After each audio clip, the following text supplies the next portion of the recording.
macro with these experts here. We're really, really lucky to have them. And so Nicholas will be discussing and conducting the discussion today. So let's begin.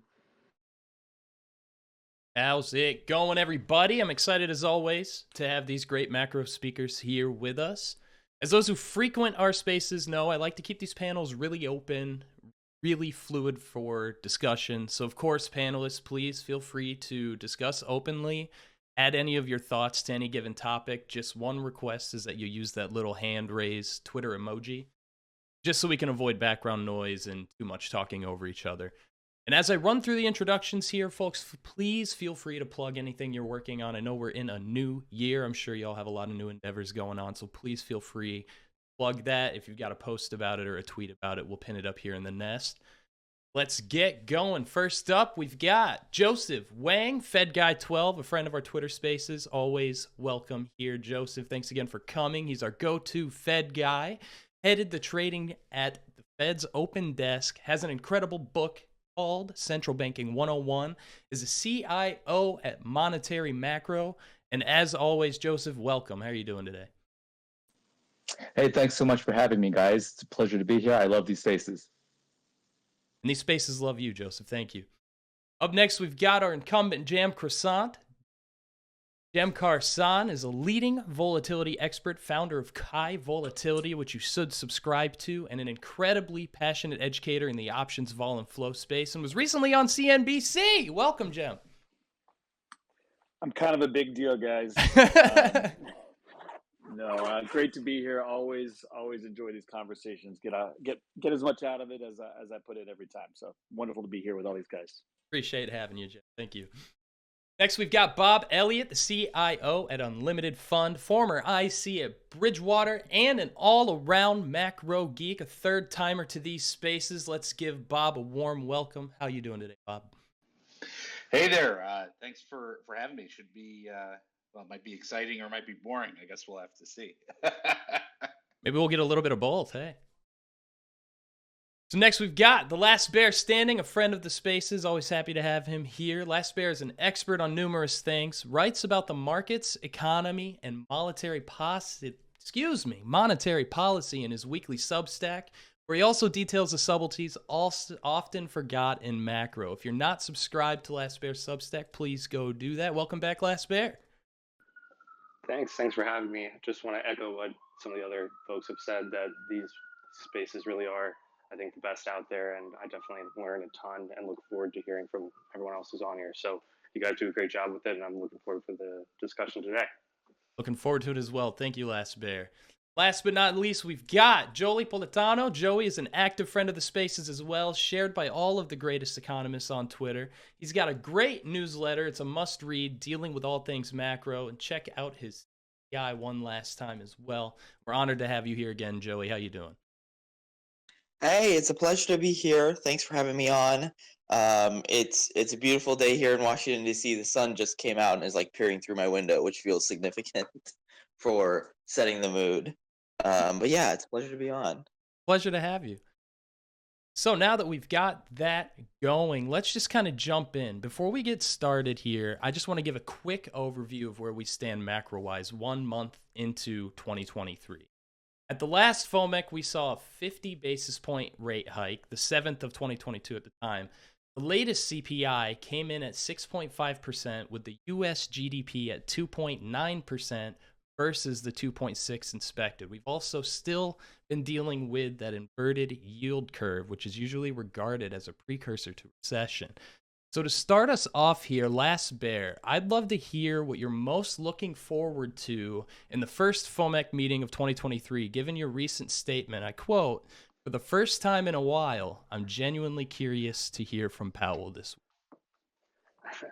Yeah, no, I am. I think the last couple go-arounds, not that I didn't tune in, but I think we kind of knew what they were going to say. It was clearly, if you're thinking about the dual mandate, the bias of the Fed was towards raising rates, and it was doing that in a fairly predictable way in the past couple meetings. Now there is at least some degree of balancing, I think, as they're looking forward into the economy, as to, taking into consideration both the level of tightening that's happened to date, with potentially softening macro outlook to some extent, combined with still an uncertain future on inflation. So I do think it's actually now sort of a more critical time, or at least a more interesting time than the past couple of FOMC meetings. So I'm curious to hear how Powell addresses that. I think 25 basis points is clearly the consensus, and I expect that that's what will happen. But I'm curious to hear his comments in the presser afterwards as well. Thank you, Les Bear. And yeah, it does seem that consensus of the 99.8 chance is pretty widely accepted as the likely event today. And so on that note, Joseph, currently FedWatch has us at a 99.8% chance for a 5 target rate, which would of course mean that rate hike of 25 bips at the FOMC this morning.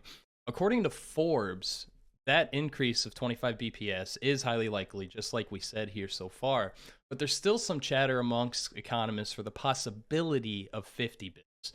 Joseph, what are you seeing for this FOMC rate hike, given that 6.5% increase in CPI from the December report?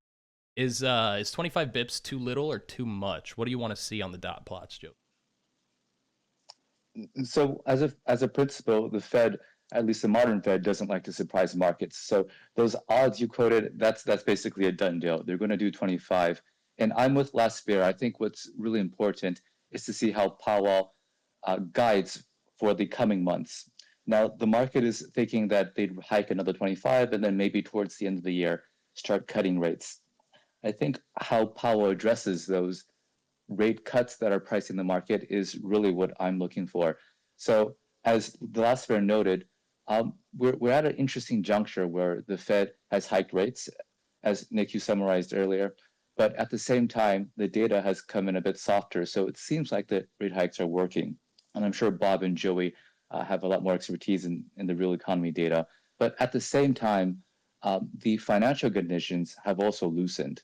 So over the past few months, mortgage rates have come down, asset prices have gone up, the dollar has weakened, and you can see a very good Twitter thread by the Redfin CEO suggesting that the housing market is reheating up again. So Powell has a tough job. So he has a mandate of both full employment and inflation. And in the past, it's mostly been about inflation for the past year. So they've been happy hiking rates. But now with growth slowing, maybe unemployment might be coming into the picture. So if they were to maintain rates right now, maybe inflation will go back down, but then they might risk their unemployment mandate going back higher. From what I gather, though, and I think we've been very clear about this, that they view these risks as asymmetric. So they're much more afraid of inflation getting under control than unemployment rising again, because from their perspective, if inflation continues to go out of control, that means that inflation expectations could destabilize. So I'm inclined to think that Powell will push against the implied easing in the markets and talk, I guess, hawkishly. But I'm not sure the market would listen. The past few meetings, the market has been very content to ignore whatever the FOMC has been saying and just basically hear that rate hikes are imminent, even though that's clearly what they're not saying. So we'll definitely dive deeper into that comment there later on, Joseph. But for now, that brings me to another point I wanted to ask, because many have voiced the question, does it even matter? Right? Some would say that the markets currently see inflation on a trajectory of decline and expect a reversal for the Fed this year, some saying as early as spring. Markets seem to think this. But the Fed remains concerned that core inflation is still, quote unquote, stubbornly high and that inflation still has a notable upside risk. Jem, are the markets being overly optimistic? What are you seeing in both the markets as well as the volatility world, Jem? Yeah, so look, just over a week ago, Brainerd came out and had a comment that I thought was particularly interesting. It got read kind of in two different ways, but she really elevated this this narrative that this is like a lot of this could very well be transitory, and that we could be getting back to kind of sub 2% inflation. The Fed hadn't really been saying that for a while, right? And for Brainerd to come out and make a big comment about that, I thought was very notable. Not a lot of people talked about it. Granted, Tim Rose came out just 2 days ago and then tried to talk about how the staff has now been pushing on the committee, right, to actually be a little bit more hawkish. But I thought that Brainerd comment a week and a half ago is very, very important in the sense that the Fed feels a pressure. They're getting pulled in two directions, and they feel like they need to stop and see, because the distribution of outcomes here in their mind, based on what they're saying, is very wide, and they've made a lot of moves. And the sense I'm getting is from all the comments is that they really just need to survey, wait, and see, and that's what they want to do. The problem is markets have really front run this pause that they're talking about. The markets are quick to see that this is happening, and a pause is seen as very positive. A lot of people are underweight the markets. I'm personally, as a fund manager, getting calls all the time from people saying, "Look, I missed this rally. What am I going to do? How do I do this?" And this is not from like $1 million investor mom and pop. These are $1 billion shops that are calling me and be like, "John, tell us, how do we get in? What do we do? Should we wait? Should we not?" There's a real having missed this rally feeling going on, and so this market is going to keep doing that in the short term. I think that's important for people to understand, particularly the next couple of weeks. And the Fed's in a tough spot because they're in the business of dampening volatility. They do not want these markets higher, because if they do, that means there's a natural kind of easing going on, and they're going to have to push up against that. So that's what this Timros comment was about. The balloon that was floated a couple of days ago is about. I think you're going to continue trying to hear that from Fed, from the Fed today, but I don't think it matters. Like Joseph said, like the markets are about supply and demand, and people are kind of stuck and having to chase, and the Fed ultimately can't increase. I don't think they want to increase rates dramatically from here, though they may keep doing quarters for meeting after meeting, but that's not going to shake markets at this point. And so I really think the Fed's in a tough spot here, because the markets are going to naturally ease, and is going to force their hand eventually. Thank you, Jim. And obviously, we're going to dive deeper into that as well once we're through statements. A lot of really good, as always. So to move on to my next opening question here, it's recently been said that many believe a decade of persistently high inflation is possible, if not inevitable. Bob, you recently said that in Europe, at least, ECB is seeing rising inflation and will be above 5%. Do you think, Bob, that inflation is going to be, as they said, persistently high in the U.S.? And as a follow-up on that, how do you think the markets adjust to inflation over 2023 and 2024, and what changes we make? Well, I think from a trading markets perspective, you want to start with what's priced in. And basically what's priced in, let's start with the U.S. context, is for inflation to return to essentially 2% or darn close to it and stay there forever, with no issues. And that is certainly a possibility, that we return to basically the pre-COVID era of persistently, 2% inflation. At the same time, I think there's a lot of reasons, both cyclically and structurally, why you would expect inflation to be higher than 2% or higher than it was over the course of the last, say, 20 years. Those include things like, forced onshoring, deglobalization. Those are some of a fair amount of limited structural investment in commodities that happened for a long time. All of those things are things that would structurally cause upward pressure on inflation. And then tactically or cyclically, in the United States context, you've got, you still have relatively tight labor markets, all things considered. They've softened a tad, but unemployment is at secular lows, and real incomes have been negative over the last in the post-COVID period. And so it could easily make sense that you have a situation where the cyclical pressures continue to put upward pressure on inflation as well. And so when you look at that mix of things, the odds that we have something that's higher than 2 rather than just at 2 seem, balanced, skewed in the favor of something higher than what's currently priced in. That then, we're sort of narrowing the scope more and more. From the Fed's perspective, I think it's really important to recognize the Fed got burned by trying to predict what the heck was going on over the course of 2021 and early 2022. And that was, if anything, a bit of an unusual stance, because typically the Fed looks at the data and responds to the data that they see rather than is predictive of what's likely to happen. And so that's when we narrow in on what's going on right now. Like, the Fed in the last couple of months has seen moderating inflationary pressures across a lot of different dynamics, partially from commodity prices, partially from goods that had supply chain issues that are now getting resolved, partially from services. All of those things are coming down. They may not be coming down as much as they want, particularly in the services x housing part of things. But you're looking at core PCE and PCE numbers in deflator numbers that are in the ballpark of what they want to have happen over time. And in many ways, they are constrained by that reality. Even though they might see some of these things I just talked about on a longer term basis, they're constrained by the reality that they need to be responsive to that. And so when you see moderating inflation, slowing growth, you've tightened a lot, it makes a lot of sense that we'd be transitioning from a point of tightening relatively aggressively to taking a pause, taking a beat, and seeing whether or not they have done enough to help structurally break those inflation pressures. Do I think they have? Probably not, but they're constrained by that data, and it's the most prudent decision for them to make given what they're seeing to move to a pause. Thank you, Bob. Now, Joey, I'm going to spin to you here.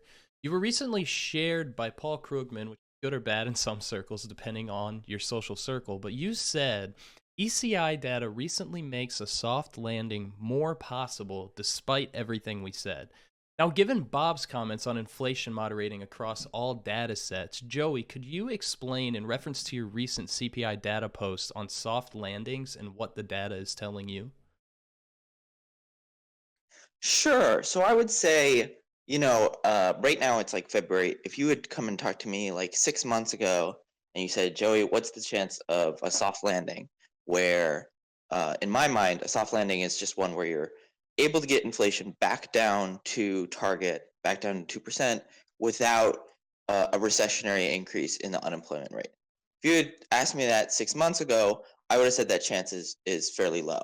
And I think most members of the FOMC would have actually agreed with that sentiment. If you look at like the summary of economic projections, the median FOMC member expected the unemployment rate to go up 1% this year in 2023. That was their last projections. And that's like a recessionary increase in the unemployment rate. Like, no two ways about it. That's a lot of people losing their jobs. It's a very severe downturn. And in my mind, it was kind of a naive forecast because it was saying, oh, the unemployment rate is going to rise, and then we're just going to catch it really quickly. It's going to stop rising. We're totally in control of the situation. Things are not going to get worse immediately after that.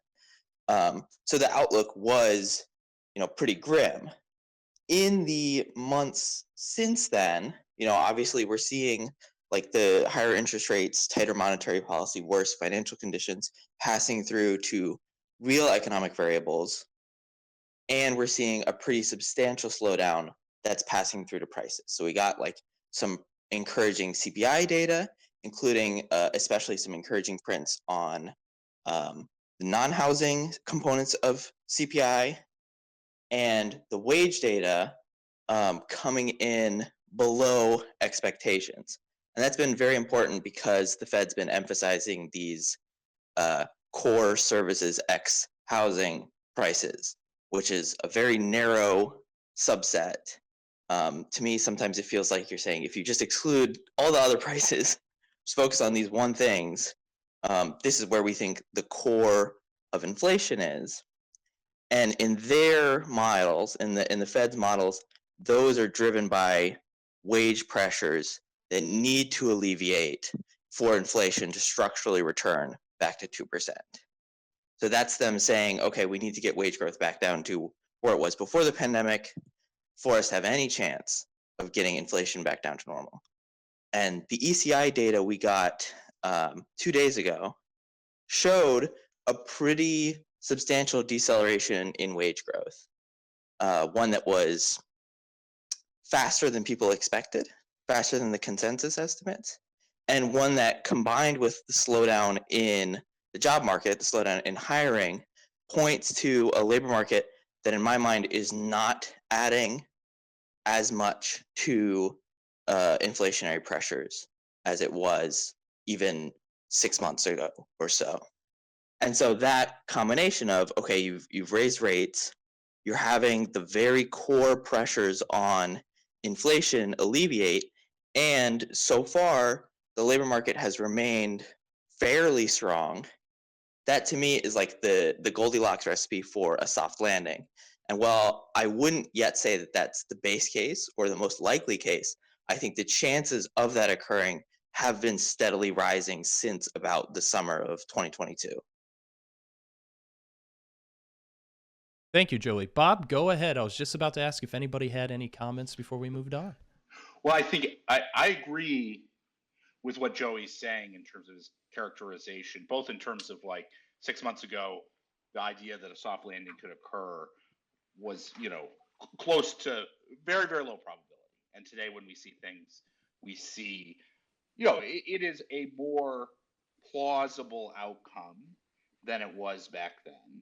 I think it's important, though, to look at what's priced into the markets relative to the plausibility that we get a soft landing. And, in a lot of ways, if you look over the course of the last 3 months, the combination of the rally in bonds, the expected cuts, the expectation of low inflation or a swift return to 2% inflation, and equities rallying a ton, all of that is pricing in an increased probability of a soft landing scenario. And I think when you look through each one of those pieces and you kind of put it all together, what's priced in for a soft landing is closer to, let's say, 75 or 80% when you scan across markets. But the probability of a soft landing has only moved from maybe 10% to maybe 30%. And so that really that's the core of the opportunity, I'd say, in trading markets right now, is recognizing the overpricing of the probability of a soft landing and finding opportunities to fade that in a variety of different places. Thank you, Bob. So does anybody else have anything else to add from the inflation data and commodities data moderating? Go ahead, Jim. Yeah, so I think the whole, again, I've said this a couple times, I want to just keep bringing this front and center, this whole narrative that that it's about the recession, right? That markets are the economy is completely wrong. It's something that everybody's taught on CNBC and all these other places, that like the two are the same thing. 60s and 70s, right? The market went nowhere for 14 years. We had above trend economic growth in real terms with inflation really high. Nominal GDP was very high. Markets went nowhere for 14 years. Markets, the worst case environment, Bob said, nobody would have expected a soft landing. I've been sitting here for a year and a half saying soft landing. That's what the 60s and 70s were. It was a series of soft landings, low kind of, recessions followed by some strong growth. It was a demand push economy. We are in a demand push economy. It will continue to outperform what people expect on a GDP growth side. What that means, though, is that every time that demand push comes back, right, the Fed has to get more active again, and inflation will stabilize at higher and higher long-term rates. We haven't had a lot of the effects of the Fed's raising rates because it's just been based on the short end of the curve. The long end of the curve is still, expecting everything to go back down to 2%. What happens when all of a sudden the world catches up to this idea that long-term interest rates are actually going structurally higher. I think that's the important piece that a lot of people are missing. I think the more you hear the word Goldilocks, I just heard the word Goldilocks, the more you run for the hills. Do a little search right now for search terms, Goldilocks. Look at what that chart looks like. That's your biggest warning sign yet. So I think there's a rally still underneath this market, but you know, just be watchful here because a soft landing is probably the worst thing for markets. Thank you, Jem. Some good feedback and opinions there. Love to hear all of that. Last Bear, do you have any thoughts here regarding soft landings and what Joey and Jem are saying, or any other panelists after Last Bear as well? Yeah, no, I think I kind of agree with what Bob was saying earlier about where the market is pricing versus what the probabilities are. And one thing that so like if you play out this soft landing scenario, I don't see that the Fed is going to start slashing rates by, you know, back down to zero to the extent that unemployment is low and you know, consumption and real growth remains positive. And yet, effectively, that's what's being priced in the market. If you look at Fed futures or just long end of the Treasury curve, or you know, long duration yields in general, really those only make sense if we see substantial rate cuts in, you know, the near to medium term. And you just don't get that in the soft landing scenario. The Fed would be, you know, if unemployment stays low and inflation comes down, as I think Joseph mentioned earlier, the Fed's bias now has changed a lot. I think in the past 3 years, from going from really being more scared about the unemployment side of their mandate rather than the inflation side, and if anything, you know, thinking of ways to maybe get inflation a little higher. And so they acted in a policy manner that reflected that attitude. Now I think that situation is reversed, where the Fed feels pretty comfortable in its ability to stoke the economy and stoke inflation if they needed to. They've proven that they can do it. And so a scenario where they're still sort of, you know, working to rebuild their credibility and real economic growth is strong and the unemployment doesn't, you know, explode in some dramatic fashion, I just don't see rate cuts happening the way that they're being priced. So I think I agree with Bob that there's a disconnect between sort of the soft landing possibility and, you know, what the market is sort of pricing, which I think is harder than a soft landing. So I'll jump in about the soft landing. I think one of the big macro forces that is happening now is that our population is aging, so our workforce isn't growing as quickly as it used to be. And if that's happening, if your workforce is not growing as quickly as it used to be, then when you look at unemployment, you kind of have a tailwind if you're the Fed, because even if, let's say, things go south in the economy, unemployment can still stay pretty low simply because of demographics. And that's a big shift in the world that we haven't seen before. And so going forward, you know, I think that if you have this kind of structural tailwind keeping unemployment low, the Fed would be more focused on inflation. It would be kind of becoming more like a one-mandate bank, since demographics take care of the other mandate. I really like Jim's point about interest rates. Now, I think asset prices, like Jim mentioned, are all supply and demand. So it's hard to infer too much from where long-term yields are. I mean, there's a lot of people who have to buy those who are not buying them based upon any economics of it, but because their mandates constrain them. For example, you could be a sovereign wealth fund who can only buy treasuries. You could be a bank who's heavily encouraged to buy those. But in addition to some of the maybe underpriced inflation, you have a lot of structural issues where the Fed is stepping out, or some perhaps some foreign sovereign funds are not as interested in treasuries because of country risk. You know, going forward, that probably comes into the pricing eventually. Thank you, Joseph. Joey, do you have any comments on what Jem was saying, maybe about the Goldilocks commentary?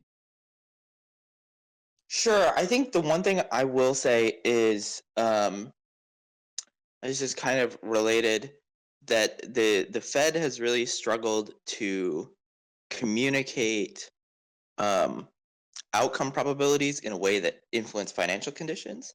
It's a very nerdy way of me trying to say that they are the ongoing problem for the Fed. And I think this is going to come into more relief as we get further into this year, is that at any time that they say we think the economy is improving, the response is for monetary policy to tighten, for people to price out rate hikes. And the inverse too is that if they say, well, we think the economy is worsening or it has to get worse for inflation to come down, immediately markets start pricing in more cuts deeper into the year, thinking that a recession is more likely. And so you have this weird amalgamation where the short-term interest rate pricing is really reflective of this idea that there's, don't hold me to the probabilities here, but it's like, okay, there's a 30% chance of some sort of soft-ish landing. There's like a 50% chance of some sort of hard-ish landing, and there's a 20% chance that inflation is persistent without much of a slowdown. And in each of those scenarios, the interest rate path the Fed takes is radically different. And so the interest rates we see today, the financial conditions we see today, reflect partially how much markets just think like, oh, this is going to get better or worse in the near future. And so this is like the Fed's messaging recently, where they've been trying to say, like, we're not going to cut in 2023. We're serious about this inflation thing, blah, blah, blah. And no one has, markets have not moved with that Fed speak, partially because anytime they come out and say, we think interest rates need to be higher for longer, we think we need monetary policy to be tighter, markets go, okay, cool. That means a recession is going to happen or is more likely to happen. And that means you're going to cut rates. And so it is this like really weird dynamic. And I think especially if you're looking at this from the perspective of trying to price in that risk, it's very difficult right now. Thank you, Joey. Bob, do you have any comments on what people have said so far in response to your last? Oh, I think the point about this story, and it kind of goes back to your opening question, which is like, if you believe that it's even possible that there's going to be a soft landing, or you think it's of some probability that there's going to be more economic momentum relative to what the Fed can do to slow it down, then you should hate bonds. And that I think when I look across what's priced into assets, in particular the bond market is pricing in something that has does not have an extremely high probability, given in particular the way that BEI is priced. That circumstance seems like a low probability, and probably more so like if you think that soft landing-ish, like if you go back to that story of the 60s and the 70s, like for stocks it was not a great time, particularly on a real basis, but it wasn't awful. For bonds, it was horrific, right? Like that's the, for a while there until you started to get enough yield to offset the continued sell-offs. And so, we're starting with a much lower, we're starting with a low yield going into what could be 10 years of bad bond returns. And so the bond market seems like it's the thing that's not pricing this set of dynamics as well as it should, and in particular BEI in the bond market.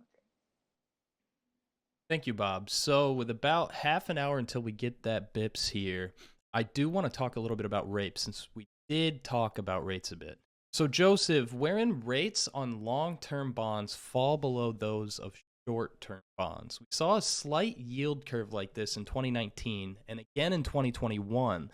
But throughout 2022, namely between July and December, this inversion seemed to become more and more dramatic. As of the 30th of January, the 10-2-year Treasury spread sat at about negative 0.7%, compared to 0.63% this time last year and 1% in late January of 21. Joseph, can you walk listeners through a bit what this means for them in the market? Is this yield curve inversion indeed the harbinger of an impending recession? And does the Fed even really look at these indicators? And if so, how, Joe? So that's a great question. Historically, people think of a curve inversion as a harbinger of recessions. And if you look at the track record over the past few decades, it's a pretty good track record. Usually the curve inverts before recession. And it's helpful to think about why that might be. If you think about long dated yields as just the path of short dated yields plus a little term premium, then when longer dated yields are trading below shorter dated yields, then that's basically the market suggesting that the Fed will eventually cut rates very quickly. And then if you take a step back and think, why would the Fed be cutting rates? That suggests, well, the Fed usually cut rates because the economy is not doing well, there's a recession. So that's I think that's the logic to it. If you ask Jay Powell or the Fed officials what they think about this, and Jay Powell has been asked pointedly what he thinks about this, and honestly, he just kind of shrugs his shoulders. He doesn't really care. And part of the reason I think he doesn't care is, as a central bank, he's kind of in the habit of, I guess, adjusting or influencing interest rates. For example, he buys trillions of dollars of long-dated bonds in the market. Obviously, the point of that is to put downward pressure on longer-term yields. And if he has such a big influence on this, then you have to kind of think and wonder, does the longer-term yield still have as good a signal as it did, I'd say, before the great financial crisis? And a lot of things have changed since the financial crisis. You have not just large-scale Fed QE, but you have QE across the world in other central banks, such as the ECB as well. And the way the sovereign bond market works is that global sovereign bonds are connected. So if you have one country far away suppressing their interest rates, let's say yield curve control in Japan, that bleeds into all sovereign bond markets as well. And when you do this on a massive scale, and we are doing this on a massive scale, I think it stands to reason that maybe the signal isn't the same as it was before. Now, that being said, from what I understand, the Fed is making efforts to try to push longer-term bond yields higher, maybe to tighten financial conditions a bit.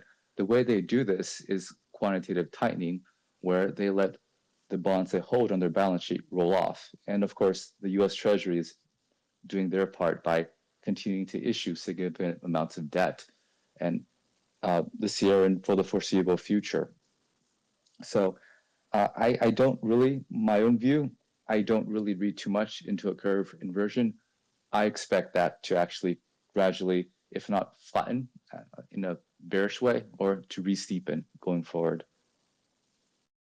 Thank you, Joseph. Jem, one thing we never get to speak about is how rates and bonds correlate with market volatility conditions.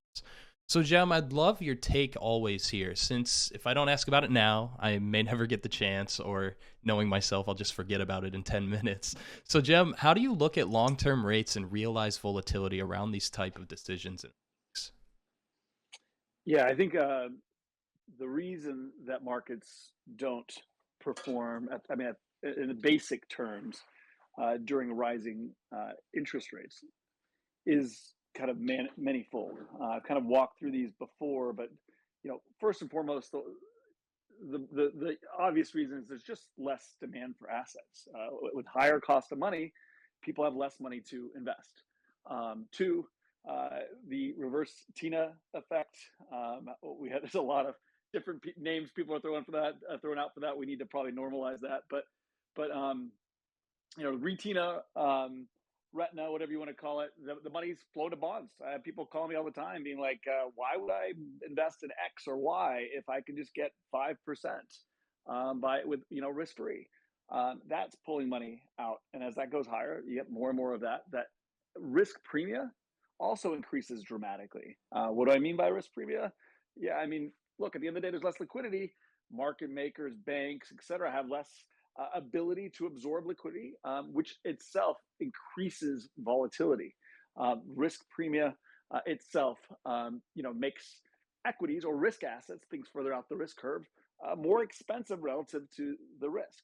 Never mind the more traditional kind of effects that we talk, that everybody more on a fundamental basis knows, which is discount rates, right, et cetera. There are, if you sum these all up and think about the amount of demand that's been pushed into equities all these years that's now being withdrawn it's dramatic, right? There's this whoosh sound of all this money flowing out of equities into bonds and out of the market writ large.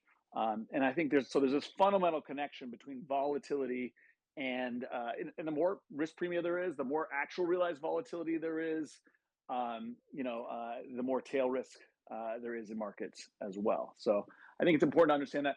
That said, last thing I'll say about volatility, that's this kind of short term, et cetera, volatility over longer time periods in inflationary periods, because there are these everything I just mentioned are this second order effects. These are the supply demand effects, et cetera. The obvious first order effect when people think about inflation is, oh, on a fundamental basis, if there's inflation every year, you're getting a discount in real terms to your asset value. So the value, on a valuation basis, things are cheaper. What happened to the 60s and 70s and what tends to happen during inflationary periods is stuff just gets cheaper and cheaper. Multiples come down dramatically because there's just less demand. And ultimately, that creates a put on the market. And that's when valuations, discounted cash flows, all these things start to matter again. I'm given that plain analogy. I won't do it again, but a lot of people on here probably know it. But the reality is, the lower and lower we get, it's closer to the ground. The less risk there is for markets, the more downside volatility gets compressed. So if you're looking at long-term skew, long-term downside, the reality is out 5 years, 3 years, whatever. A lot of that is probably still, is fairly priced now that skew has come down and kind of vol is in there. In the short term, though, you're likely to get a lot more volatility and a lot more reduction in the value in risk assets. Thank you, Jim. We'll definitely talk a bit more about volatility in a bit here, but for now, I want to touch a little bit on federal funds borrowing. So on that note, daily borrowing in federal funds seems to be on the rise kind of rapidly. For example, on January 27th, borrowing rose to $120 billion versus $113 billion during the previous. So Bob, what consequences are faced with borrowing occurring at this 4.3%? when a large number of assets are stuck at a yield much lower than that? Well, I think it suggests that there's some friction going on in the financial system. I think probably Fed guy has a better granular understanding of it, but usually you don't go and borrow there unless a lot of other options have dried up for you, and they may be transitory or just doing it for a short period of time. I think in general we have a circumstance where there is a lot of demand. There is a lot of cash in the system, and the question is, where exactly is that cash flowing to, or those essentially deposits or deposit-like interest flowing to, and there's not quite enough T-bills out there to satisfy the demand. Banks are being cautious about raising their deposit rates. You get a lot of money going into the RRP, and so maybe what we're seeing is a little bit of a friction in that whole system where maybe the banking system is not getting quite as many deposits or financing as they want. And so they're doing that, but it is a bit unusual. I'd be interested. Hello? Yeah, go ahead, Joseph. I think we might have lost Bob to a little bit of connection there at the end, but it looks like he's dropping here connection. So, Joseph, I would like to hear your thoughts here as well. Yeah, I actually stare at this every day for a few years, so I have a pretty good insight into this. So the way that this works is that, pre-Great Financial Crisis, if a bank needed some money, they would oftentimes go into the federal funds market, which is a market where a bank borrows overnight from another bank.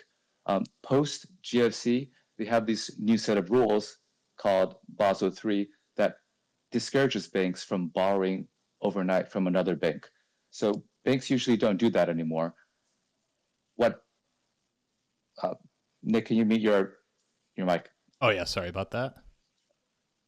So what happens now is that right now, the only lenders in the federal funds market are these government entities called federal home loan banks. And the federal home loan banks have cash, but they don't receive interest on reserves like a normal bank would. So what they do is that they try to earn a little return on their cash by lending it out to who's usually a foreign bank, basically.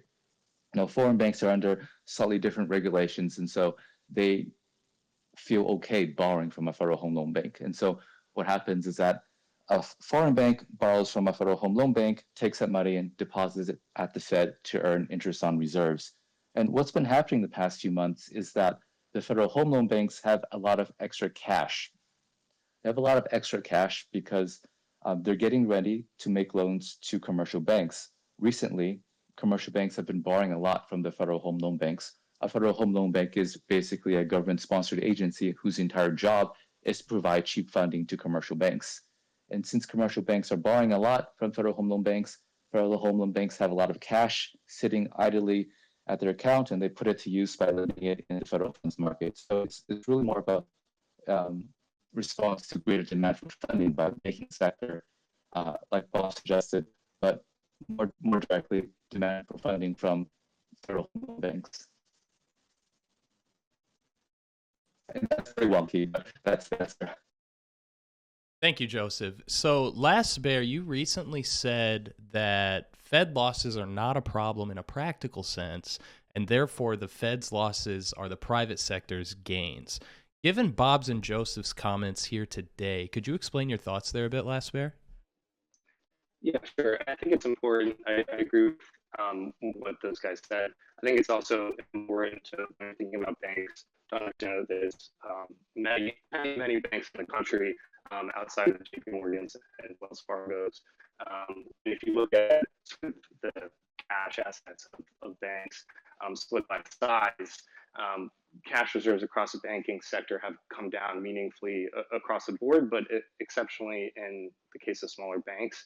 And so it could be a scenario here where the demand for funding from the discount window, or which people have talked about recently, or Fed funds borrowing, is driven by a specific set of institutions that aren't the large money center banks that we typically think of, but are maybe smaller banks. So to put some specifics around that, if you look at small domestically chartered commercial banks, the amount of cash held by those banks has reduced by over 50% since about a year ago.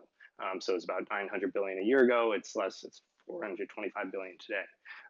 And so there is, we like to think of the market as just being sort of this one uniform pool, but I think that you have to acknowledge that there's different, players that all have different positions, needs, and that policy affects those players in different ways.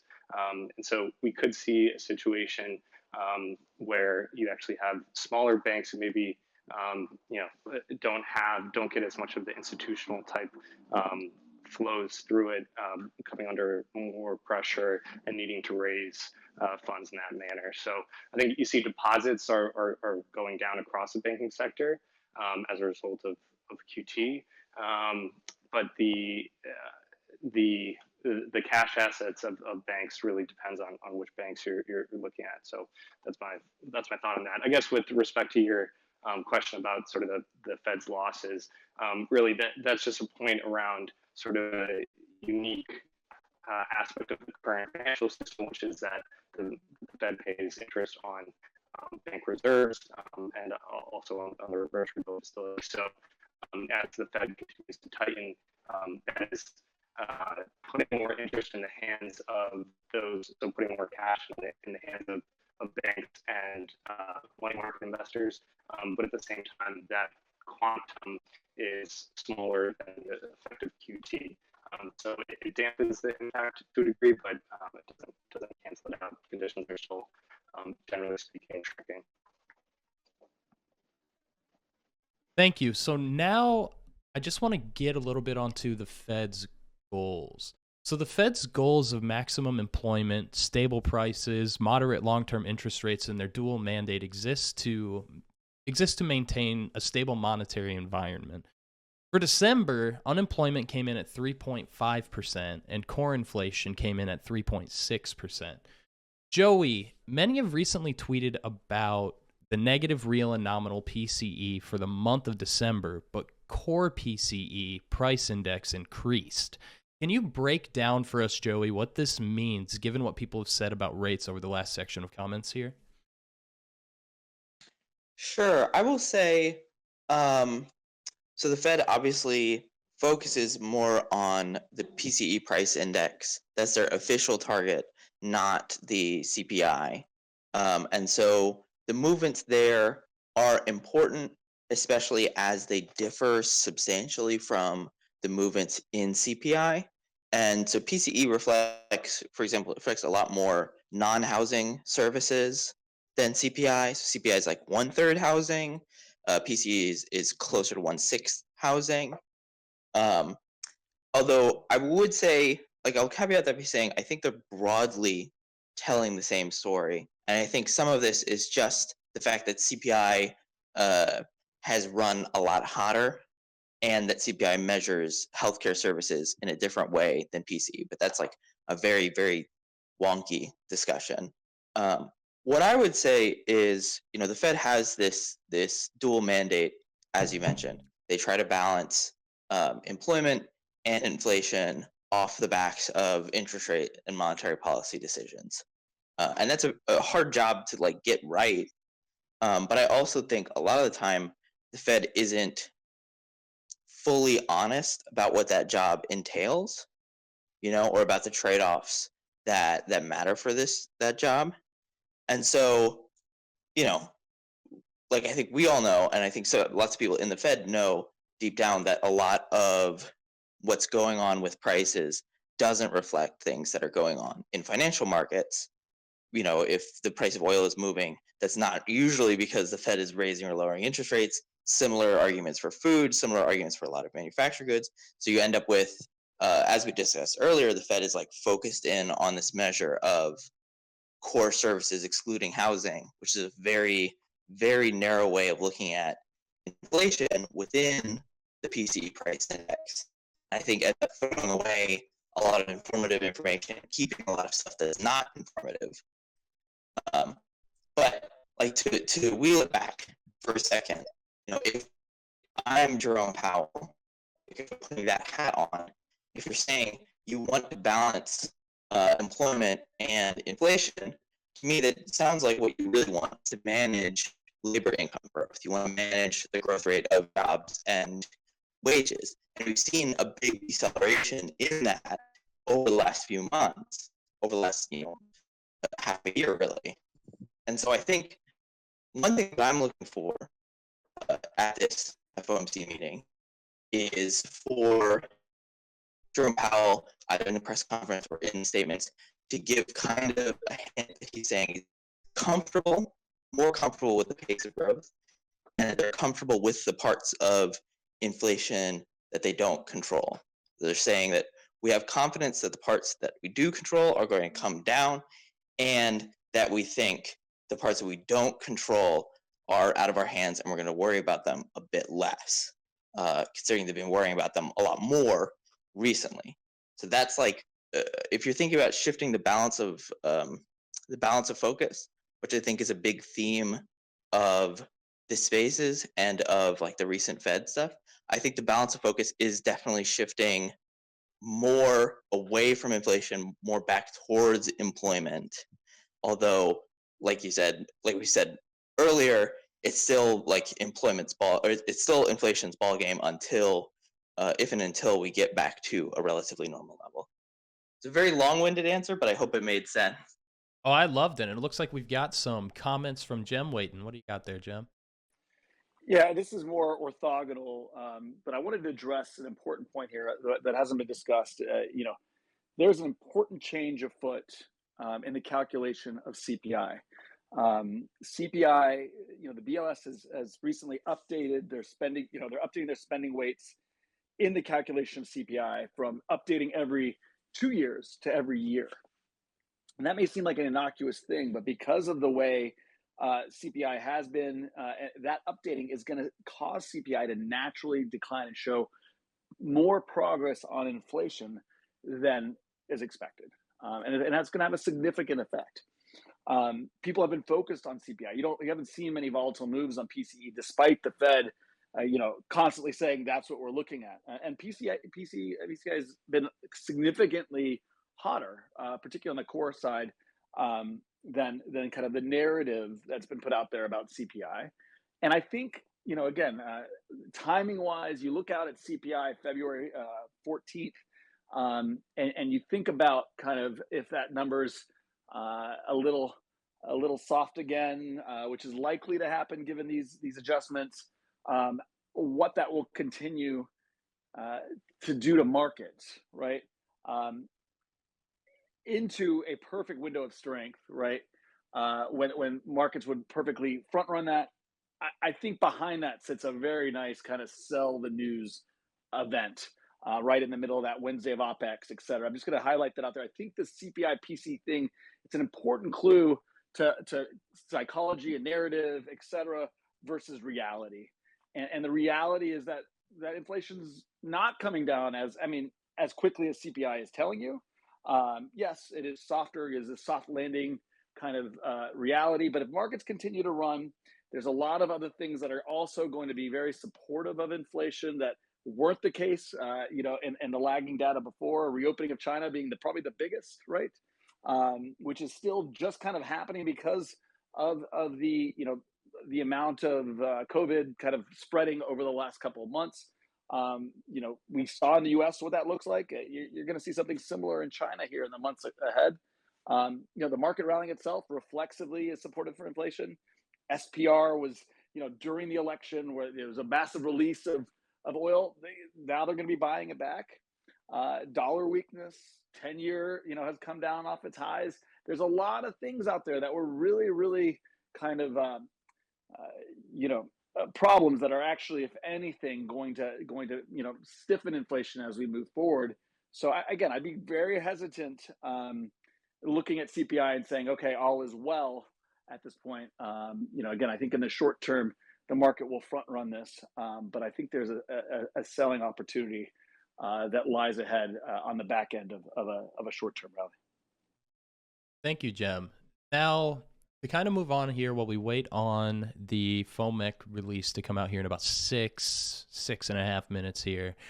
Recently, Governor Waller mentioned 2 modifications to the Fed's QT framework, and that he is, quote, open to maintaining QT even if policy rates are cut. In Joseph's recent piece, Come Hell or High Water, Joseph here mentioned that the bank reserves are on track to fall below that minimal level by the end of 2023. So, Joseph, in referring to your article, Come Hell or High Water, can you explain a bit what this means through the problems of prolonged QT plus cutting policy rates? And then we can get the panel's opinion on what this means and changes, if anything. Sure. So the Fed has been doing QT, and what QT does is that it withdraws liquidity out of the financial system, and it also increases the supply of treasuries into the market. And a couple constraints the Fed had in running QT was making sure that as they withdrew liquidity out of the financial system, the banking system would have enough liquidity to function.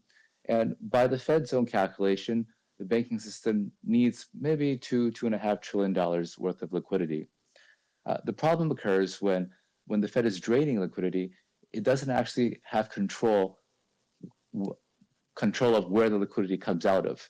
Now, it could come out of the banking sector, or it could come out of the reverse repo facility. But as we've seen, the reverse repo facility has been stuck at a very high level. So all the liquidity drains so far have come out of the banking sector. Now, that's a problem for the Fed because, like I mentioned, they want to make sure the banking system maintains liquidity above a certain threshold. Now, Governor Waller came out recently, and he suggests that when he looks at banking sector liquidity, he adds the RP into it. And so that totally changes the game, because if you're looking at banking sector liquidity, then QT could only run a few more months unless the RP started liquidity in the RP started declining. But when you add the RP to the banking sector, you get a QT runway of about 3 years. The second big constraint about QT was that the Fed has a kind of a religious belief that whatever the policy rate does, the balance sheet rate has to do the same thing. So that means that they only do QE when they're in rate cutting mode, and they only do QT when they're in rate hiking mode. Now, the market is pricing in rate cuts later in the year, and according to this dogma, that would also suggest that the Fed would be ending QT later in the year too, because it wouldn't make sense traditionally for the Fed to both be cutting rates, so increasing accommodation using their policy rate, and yet still tightening accommodation by conducting QT. But Governor Waller is suggesting that he is A-OK with the Fed both cutting rates and maintaining QT. And I think that has a pretty big impact on asset prices. Now, the Fed's current QT pace, in practice, they're probably doing, let's say, $800 billion a year. And that's a lot of duration that's applied in the market. So over the next 3 years, you're going to have, a large supply of longer dated fixed income securities as the Treasury issues new issues to repay the Fed. That suggests to me that rates will go higher, and it would logically be a headwind for a lot of risky assets as well. But we'll see if Chair Powell has any more commentary on this at his press conference, because when I heard Waller speak, that seemed to me as something pretty new. So I think people will ask about that today. Beautiful. Thank you as always, Joseph. Now, does anyone else on the panel want to comment on what Joseph said? For reference, on our last space for CPI, we discussed the Fed's QT dilemma of wanting to aggressively shrink the balance sheet and keep banking sector reserves above a minimum level. That requires QT to drain the RRP, which really doesn't appear to be happening. Instead, it seems that QT has drained and continues to drain liquidity from the banking sector. Maybe last Bear, given your extensive writing on this, could you kind of touch on this a little bit? And we'll also have the announcement in about 3 minutes here, so maybe quiet a while we read things as they come out to the folks listening. Yeah, sure. I think it's absolutely an important statement that was made with respect to how the Fed is viewing QT and the sources for sort of supplying that QT from the banking sector as well as the reverse repo facility. And I think that the Fed absolutely wants to shrink its balance sheet, and to the extent that it can do that while also using rates to influence the economy in the way that it desires, I think that would be an ideal scenario. So I understand why the Fed sort of wants to view it that way. I think that the potential problem could come with how that sort of works in practice, and whether by making a decision that we're just going to basically continue to tighten liquidity, and it'll work its way through the system in whatever way the system wants to work it, could cause problems to the extent that that the reverse repo continues not to drain, and it comes from banks instead. So you could have a situation where the Fed says, hey, we're going ahead with QT, but unless that money comes out of the reverse repo, it's going to come out of banks. And as we sort of touched on earlier, there's already at least some sort of pressure on banks funding people borrowing in different markets in a way that's atypical given what people think about the level of liquidity in the system. And so you really could have a situation where they think that they're going to achieve this goal and going to drain the repo, but in reality they could push banks to the edge of their sort of minimum required reserves, where you could have market disruption as a result. And at that point, it becomes the Fed, up to the Fed whether they're okay with the sort of the volatility, sort of letting the market handle it. If there was something like sort of these key funding markets like the repo market or wherever having some turbulence, whether they're okay with that or whether they will step in that situation. So I think that it really comes down to how this happens in practice, and it's not necessarily going to be a smooth road to the extent that that's sort of the plan that they're taking.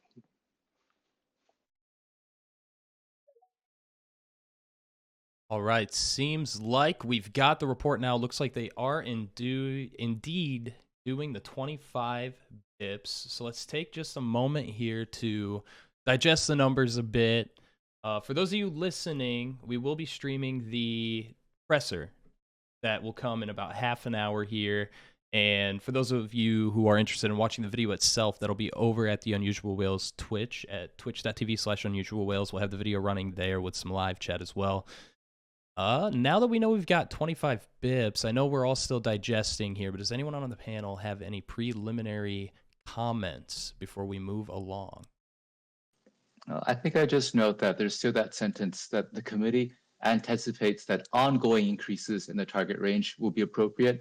So for those who are thinking that this is one and done, the Fed is telling you that they still want to continue to hike. And maybe we'll get more clarity as to how much from the project. But also, I have to drop off now. I want to thank everyone for coming here and for listening. I really appreciate the panel. It looks like Bob is here too. Learned a lot from you guys. Thanks so much for having me. Thanks as always for coming, Joseph. And for those of you who are interested to hear more about what Joseph says, please give him a follow. He writes a lot about these. Really good resource. Bob, any comments now that we got you back on the 25 bips here while we digest numbers? Yeah, I think this part of it, and I'm just digesting the statement right now. This part of it is the feels like the appetizer for the main course, which is coming up here. So I think in many ways there shouldn't be a lot of surprise in terms of what's here. I think what Joseph highlighted in terms of that one sentence is of the things that could be indicated here, probably the most interesting sentence of the different things. But the real questions become the real questions coming in the press conference and the comments that exist there. And in particular, I think the thing that's important to wrestle with here and understand is what is going to happen and what is the view with QT and how that will be navigated over time. Because you could easily see a circumstance over the course of the next 3 to 6 months where you see the interest rate policy, which connects to the real economy more tightly, start to level out, get that pause there. But the question for the asset markets is whether that continued sucking of liquidity out of the system, will it continue? Will it not? Is there any sense of how that will change? That'll be an important thing to be looking at as we turn our attention to the press conference. Thank you. Anybody else have comments? Joey, I saw that you unmuted for a moment there. Yeah, I'll say, of course, the Arlington Fire Department is here as soon as I try to talk. But perfect timing. Perfect timing. I think the language that stays in saying, ongoing in increases are appropriate. That's a big deal, and that was like the big shift I was thinking might happen this meeting. Obviously, did not happen, and so I think the Fed's still trying to communicate, like we discussed earlier, that they're serious about interest rates, that they're going to be hiking for a little bit further, and that they are still on balance focused on inflation. What I will point out is that they swap the word pace of increases, pace of rate hikes, with the extent of rate hikes, which is an interesting change, and it's very technical, but just in my mind, that's signaling a bit that they're saying, okay, we're slowing down, but we're not yet ready to pivot. So that's the big shift. I'll also say this is very interesting to me that they struck public health from the list of factors that they're influencing their assessment of monetary policy. So I think the Fed is basically saying that the pandemic's over for them. Thank you, Joey. Last Bear, do you have any comments here? No, I was just wanted to add another point, going back a little bit when we're talking about liquidity and QT, that not only does the Fed have to take into account the gradual decline of the balance sheet over time, but also fluctuations with what's happening with the Treasury, whether they're sort of raising debt and therefore drawing liquidity out of the system into the Treasury general account or vice versa. And so those swings post-pandemic we've seen to be very, very large. So after the debt ceiling was raised in late 2021, I think mid-December, the Treasury had basically no money left in its accounts, and it went out and raised $900 billion worth of funds over the course of the next 3 to 4 months. And so that is a huge swing in sort of bank reserves and market liquidity as a result of those fluctuations with the Treasury, especially given the size of the deficits and the need for ongoing funding. And it kind of has a unique sort of implication with the debt ceiling debate as well, where until you get to the point, the Treasury basically can't issue net new debt at this point because we are at the statutory limit. And so that's plays sort of a reverse factor in the meantime, where the Treasury, rather than going out and issuing new debt, is spending down its cash balance, which is sort of a positive thing from a market perspective, because it's putting money out of the Treasury and into the private sector, and that'll probably continue up until the debt ceiling gets lifted sometime in the middle of the year, at which point that's where we should start to be concerned about, if there's a large issuance of Treasury, how that sort of interplays with bank reserves, market liquidity, sort of minimum level of reserves in the banking sector. So I just wanted to add that point as well. Thank you, Bob. I see you've got your hand up. Let's go to you for some comments here, and then I'm going to kick it over to Jim for some initial thoughts. Yeah, just a quick, the statement that inflation has eased somewhat but remains elevated is interesting. At least some acknowledgement of the inflation side of things, moderating. They still want to keep the rhetoric tight, but you're starting to see some recognition that they're moving in the right direction. That was it. Thanks, Bob. Jem, what are your initial thoughts here? Yeah, I think based on what I've heard, first I want to point out that last bear's point is a very astute point. That's a flows point. That's the stuff we look at. I couldn't agree more. The Treasury's role here, until the debt ceiling is lifted, is very stimulative to markets. More so than people are giving it credit for. When that stops and the Treasury needs to come back to issue bonds, that will reverse. So I think that's an important thing to watch. To Bob's point, I completely agree. This is a little bit more kind of dovish. This is definitely not the worst case for markets in terms of a commentary. They're pretty vocally saying, look, we're not pivoting, but we're definitely pausing in a sense, right? They really are trying to just get the market back on sides from trying to front run some type of recession and some type of pivot. And I think they're trying to muscle the back end of the curve a little bit. But I think the reality is they're basically telegraphing they're pausing. And I think at the end of the day, that's bullish.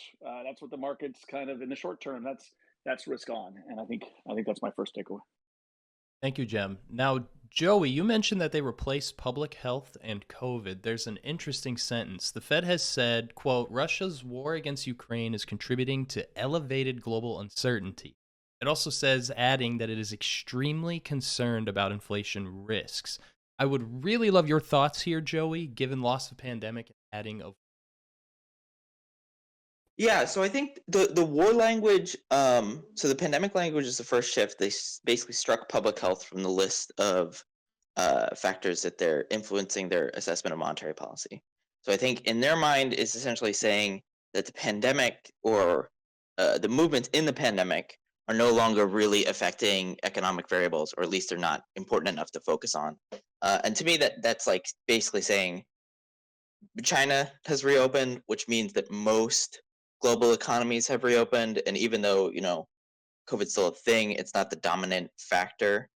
The statement on the changing language around the war is interesting to me, because first of all, it's essentially saying, even though whereas prior it was pushing up inflation, weighing on growth, now it's pushing up uncertainty.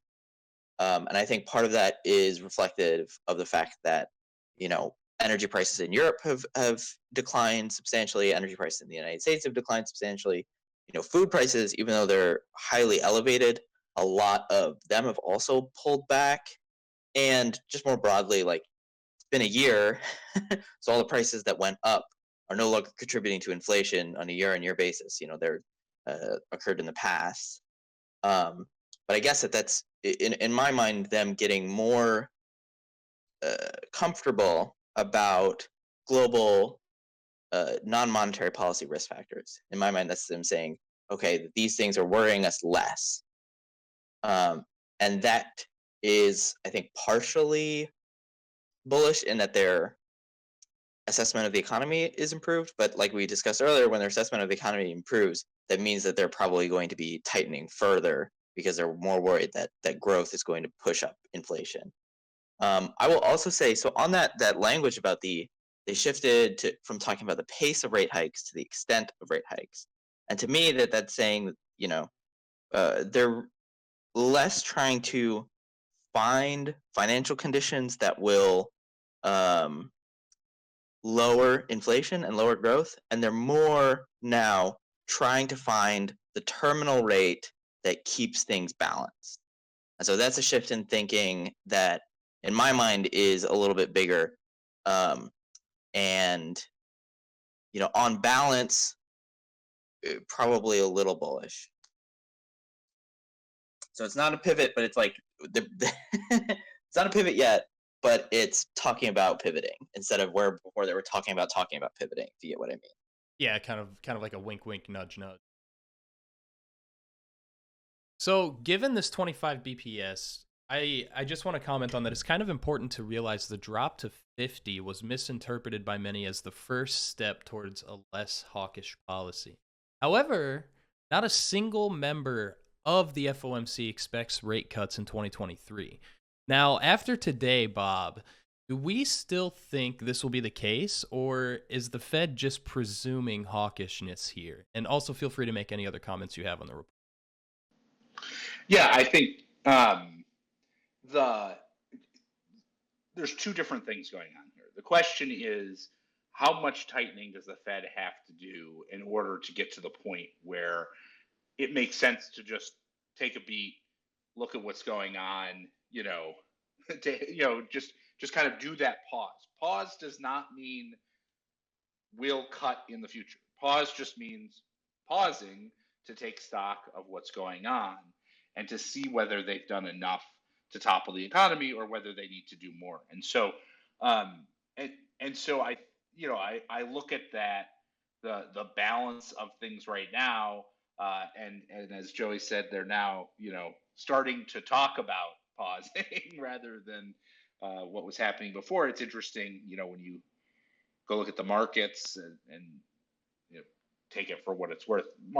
Moves aren't big, but you did have, I think, what you see in the short-term market action is kind of an immediate set of pricing indicating, tighter than what was expected, where I think probably people were reactive to some of the language, to leaving in the language about the need for further hikes, the continued hikes, but now we're getting a reversal because I think there's, what they're doing is they're looking at some subtleties in this statement and subtleties in what's happening, and that's starting to basically unwind.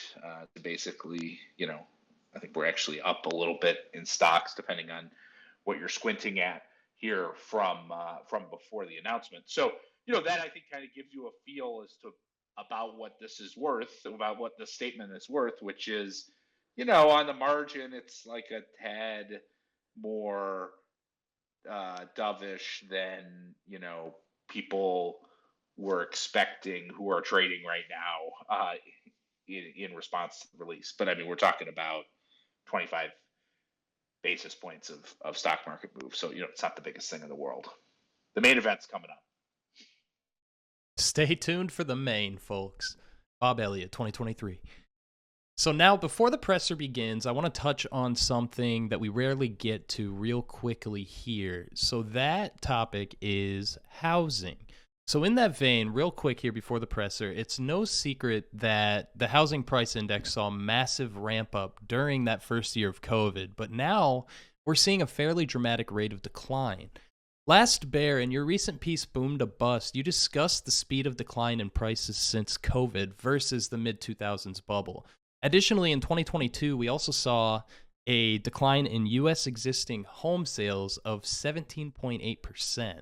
Last Bear, could you elaborate a bit on why these declines are so significant and what we as a whole should keep an eye on as we move through 2023? Yeah, I think obviously housing is a huge economically important sector, and one that is highly sensitive, probably the most sensitive to rates of any. And so what I tried to do in my recent piece was just look at sort of an index of disposable income over time, sort of multiplied by the purchasing power of a 30-year mortgage, depending on the prevailing rate, to sort of get a fair value estimate. And what it shows is that the rise in housing prices over the pandemic was a very rational response to the combination of increasing nominal wages and historically low mortgage rates. And so it wasn't necessarily an instance of wild speculation or people going out and doing things irresponsibly, but more just a logical response to policy and effectively affordability. And now you have the exact opposite happening, not with respect to nominal wages, but with respect to mortgage rates. And so even though rates have come down about a full percentage point since the peak in November, you're still looking at over 6% rates on mortgages, which is about twice what it was throughout the depths of the pandemic. And what that means for affordability means that it gets cut in half, not exactly, but a significant decline. And the speed of increase by which that has happened really doesn't have a lot of modern precedent. And so, this past year, it flipped from housing being relatively affordable when considering those variables to being very unaffordable at current prices. And so you see that rollover happening across the board, though it is still very geographically related to what geography you're looking at. The West Coast has seen really significant declines, and there's been much less declines on sort of the Northeast and the Eastern Seaboard. And so it's, in one way, though, I think it's good that prices have reverted quickly rather than staying at an elevated level for an extended period of time and then falling, because there's less houses that actually transacted at those high prices, and I don't think that people were as anchored into those prices. I think they really were sort of a short-term, a transitory effect, if you will, of the pandemic and rates. So I think there has been an easing in financial conditions across the board. We see that affect mortgage rates over the past couple months, and some of the very recent housing data, you could argue, has been better than expected. But unless we see substantial loosening by the Fed, I would expect that we would continue to see housing prices fall further. The good thing is that that's a lot of the structural issues that made 2008 unique and bad really aren't there. And when you look at variable rate mortgages or sort of the resiliency of the financial sector, and so I think it's always easy to look back at the most recent example and try to say that this is going to happen again.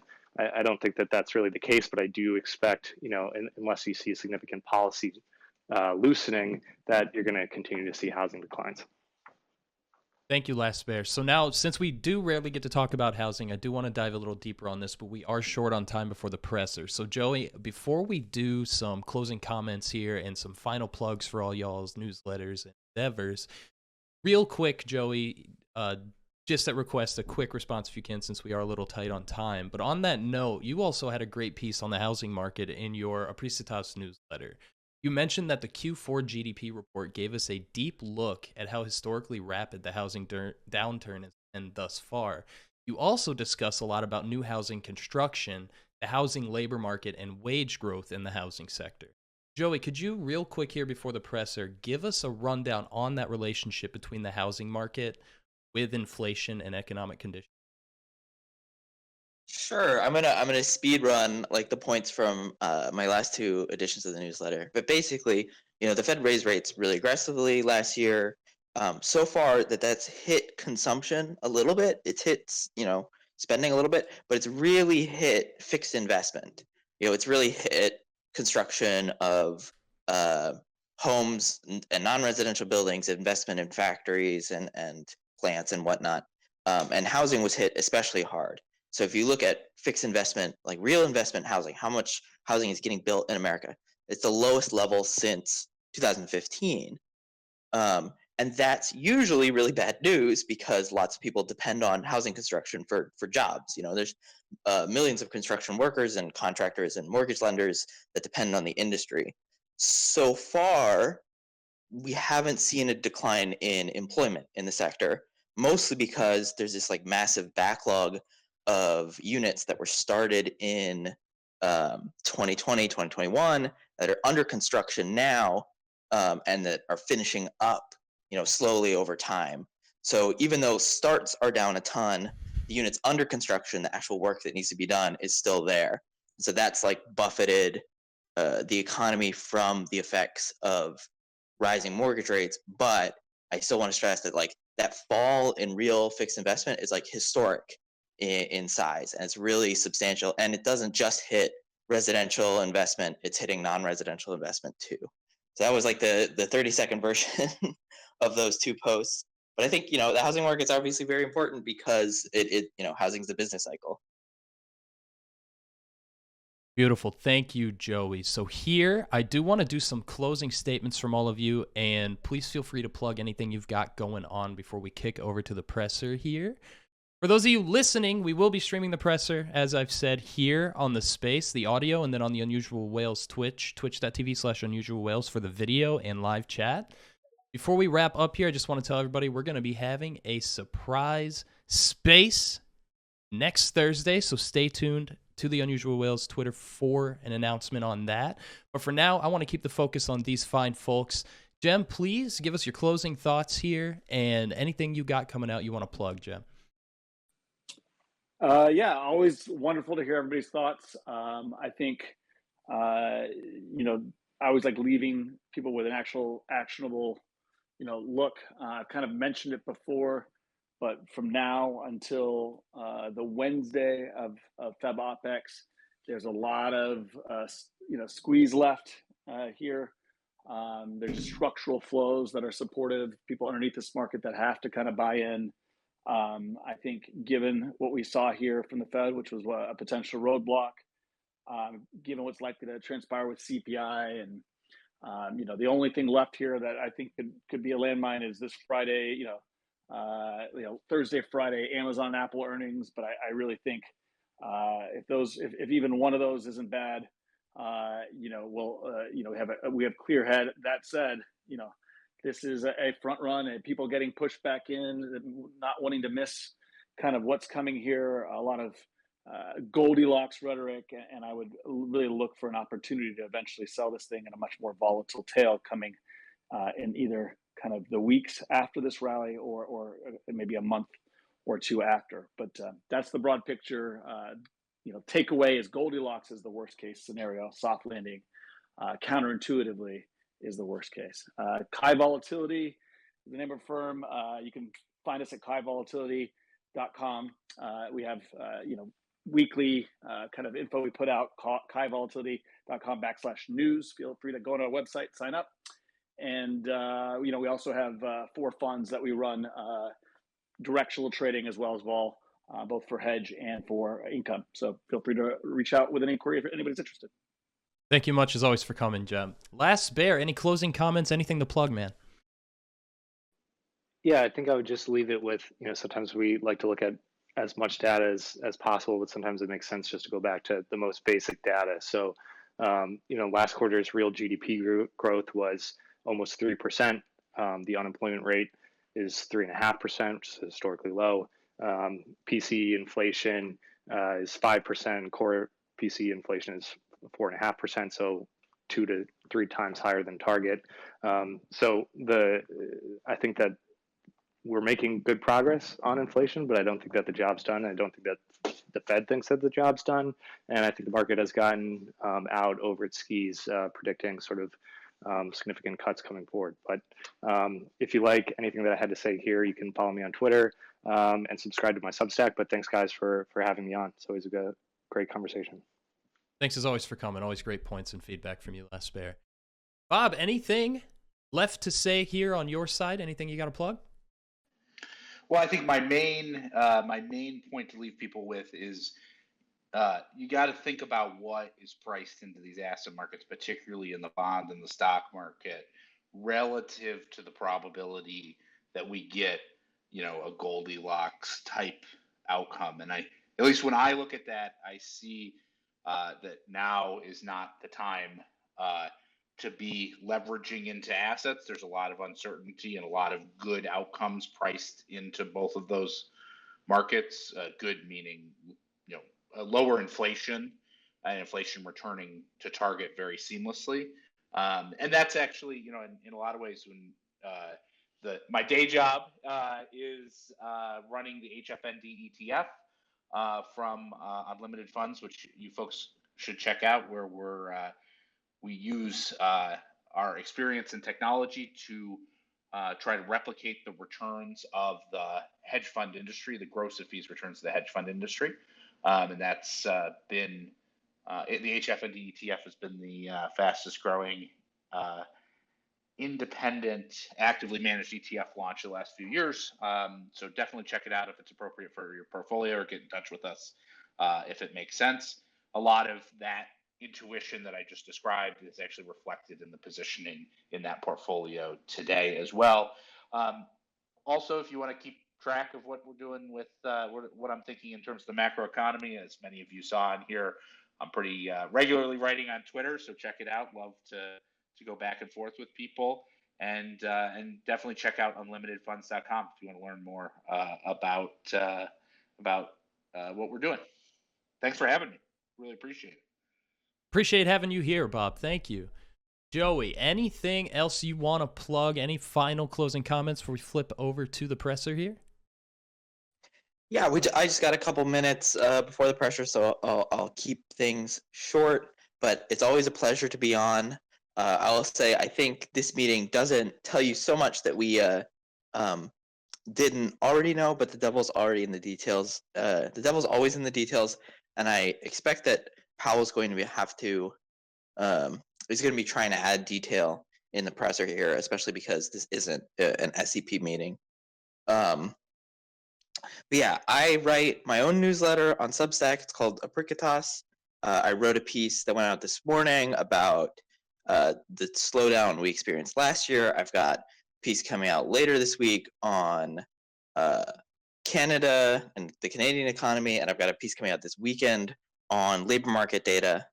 So if any of that's interested to you, consider subscribing. And I tweet charts constantly, so if you are interested in economic data, I'm your guy. But yeah, I always appreciate being able to come on these spaces and talk to everybody. I always appreciate having you here too, Joey. You always have really good commentary, feedback, drive really good discussion, and honestly, that's my only hope for these spaces is really good discussion. And folks listening, truly, I'm not the kind of person that usually does that Friday follow type thing, but the folks that we have on these spaces for these macro events they're absolutely brilliant. They're amazing writers. If you have even an iota of interest in all of this macro stuff, definitely be following these folks up here. Can't thank you guys enough for coming as usual. Thank you everybody for coming. Like I said, surprise space next Thursday. Some news coming out then as well, so stay tuned to the Unusual Whales Twitter for an announcement for that space. And of course, as I've said repeatedly, follow these folks up here for more on macro.